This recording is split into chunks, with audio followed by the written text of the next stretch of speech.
পাকিস্তানের বেলুচিস্তানে ট্রেনে সশস্ত্র গোষ্ঠীর হাতে জিম্মি ১০৪ যাত্রীকে উদ্ধার করেছে দেশটির নিরাপত্তা বাহিনী। বাকিদেরও দ্রুত উদ্ধারের আশা করা হচ্ছে।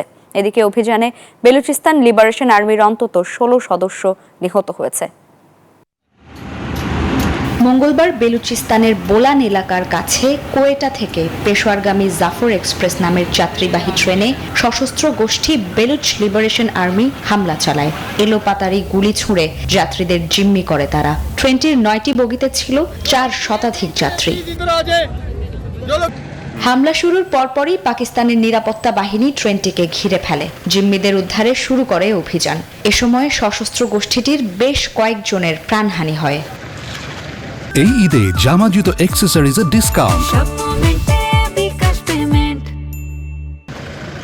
এদের মধ্যে শতাধিক যাত্রী উদ্ধার করা হয়েছে, যাদের মধ্যে নারী ও শিশুও রয়েছে। অন্য যাত্রীদের উদ্ধারে এখনো অভিযান অব্যাহত রয়েছে।